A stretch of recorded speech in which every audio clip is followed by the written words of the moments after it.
You have to find a thought and maintain it for 17 seconds. So let's do that here. Now, in this environment, it's a little bit like waking up and being in vibrational alignment. You've listened to us a little bit. We gave a powerful opening that is in perfect vibrational alignment with the source within you. You resonated with the source within you. It's why you lighted up for us. It's why we thought it was a good idea to bring you here fast, because you were tuned in, because we distracted you till you got your paper out. We distracted I'll throw it away. We distracted you from the vibrational frequency. So this is a good environment for you to practice the vibration of what you're looking for. So it's like you've just awakened, and let's pretend, it's not such a pretending, let's acknowledge, let's assume that you've just awakened, you are in that high-flying place because there's been a suspension of momentum while you sleep, and now it's your intention to maintain that vibration alignment. Do you think the best idea is to take the issue that matters more to you than everything else put together and contemplate that now? No. Because if you do, it's sure, isn't it, that you're going to lose your connection.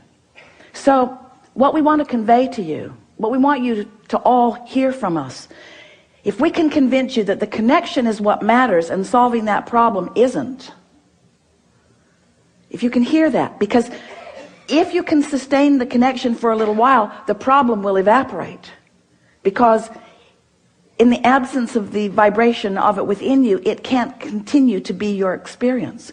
So have we convinced you that what matters is the alignment? That's what matters is the alignment. What matters is the alignment. What matters is the alignment, and the subject doesn't matter. Now that's hard for you to hear, isn't it? Because you've been working hard.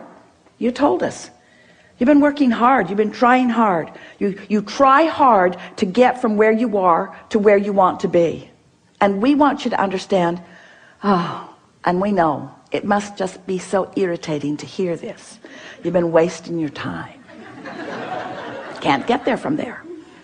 The harder you try, the more you practice the vibration of resistance.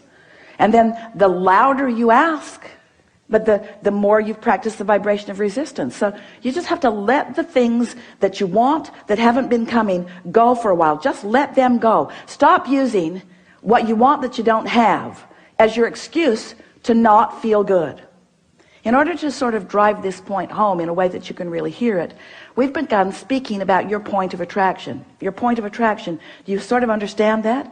If you are the creator of your own reality, and if law of attraction is responding to your vibration, then doesn't it make sense that you're standing with a habit of thought, with a pattern of vibration that is being responded to, your point of attraction? So if you're fearful all the time, your point of attraction is very far from what you really want. If you're ornery all the time, or a lot of the time, your point of attraction is different from what you want. Your emotions are your indicator of what you're doing vibrationally. Have you been listening to us long enough to sort of understand what we mean by that? You were source energy before you came into this physical body, and a part of you came into this body. A part of you came into this body, but the larger part of you is still non-physically focused. Just deal with that. Humans want to call that your soul, or God force.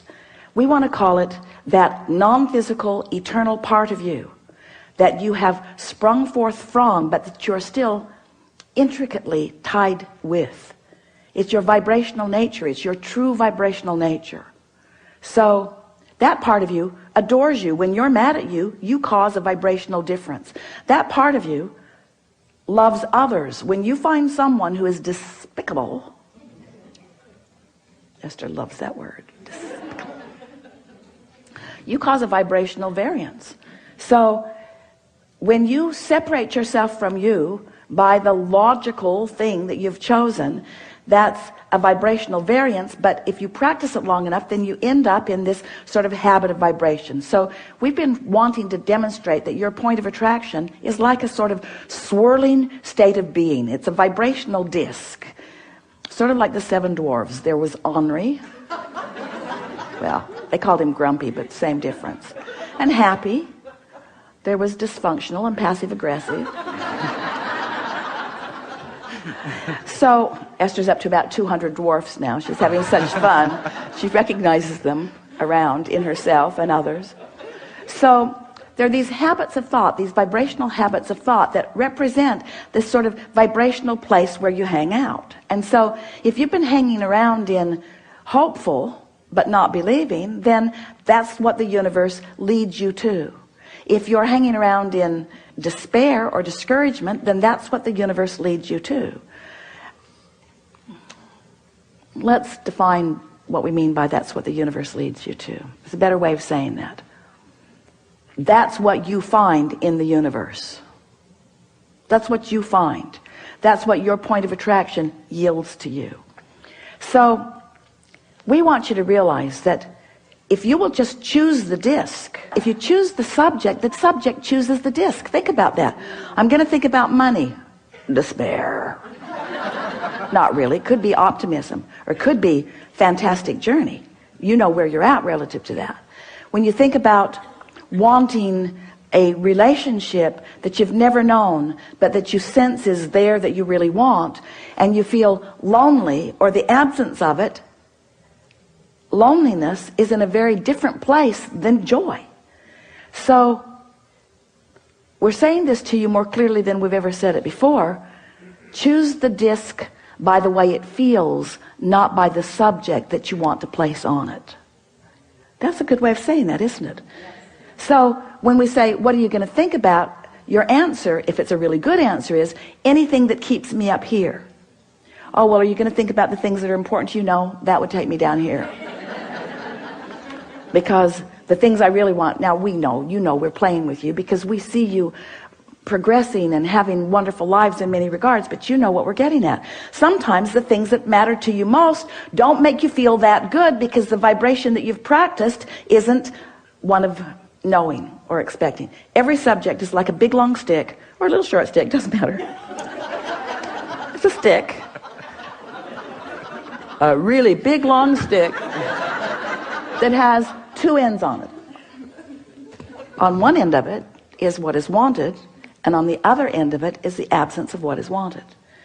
And so if you pick a subject where you've been practicing what you don't want, and you say, I'm going to set a goal about this, well, then what you've actually said is, I'm going to set a goal to practice a thought that's way down here. And I'm going to practice it, and I'm going to try, and I'm going to struggle, and I'm going to proclaim my goodness, and I'm going to keep score of where I am, sort of like the things that you were telling us, only we're exaggerating it dramatically. And life's just going to keep giving you the same thing. So you pick your disc by how you want to feel. This morning, Esther was in her sleeping room, and she could hear some children and parents moving through the hallway with great volume. And her first thought was, they should be quiet, people might be sleeping. And her next thought was, they're really having a good time. Now, which of those thoughts do you think was the best thought for Esther to think? They're really having a good time. Then Dad started singing. It was awful. The worst voice ever. But he was so joyful in his singing. And Esther thought, that's really a beautiful thing. I hope no one ever tells him how bad he is at this. So she had the potential of going all over the place, but because she's been practicing that, it's like that's where the thoughts now must be. The thought could start out down here because bad singing is bad singing. In other words, you just know the difference, don't you? So her thought started out here, but because she was here, her thought just had to join her up here. She just couldn't stay down there. Not that long ago, her vibration would have joined her down there. Now, her thought is joining her vibration. Can you feel the difference? That's step 4. I've sustained my vibration long enough that everything in my universe has to join me where I am, or it's going to bounce right off of me. If it's going to join me, it's going to be where I am. I now have creative control of my environment. That's step 4. So let's just start really generally. So you've just awakened. You've heard everything that we've said. We know that you're internalizing it. The audience is with you. So what do you want to say now that you've awakened? This bed is really comfortable. You are brilliant. You are brilliant. The bed is comfortable. What else you want to say? The pillows are really comfortable. Yeah. All 4 of them. Yeah. Yeah. What else? I feel great. I feel happy. I feel in tune with my body. Yeah. You've got it. You've got it. And any thought like that, now stay there for 17 seconds, and then another, and then another, and then another, and then another. And then do it tomorrow, and the next day, and the next day, and the next day, and the next day, and the next day. And before you know it, we won't be having a conversation about what's missing in your life. The conversation that we'll be having is, you'll say to us or to whoever you're talking to, you know, I just let it go for a while because I realized that the subject that was so important to me had me sort of bound in a frequency that wasn't good to me for me. So I just let it go for a while. And I just focused upon the things of my life that felt really good to me. And I did it and did it and did it and did it until more thoughts joined, more thoughts joined. You see, because once you sustain this, even for a little while, the manifestations that start flowing are more good feeling emotions, powerful thoughts moving into your experience. You begin getting impulses that lead you right where you want to be.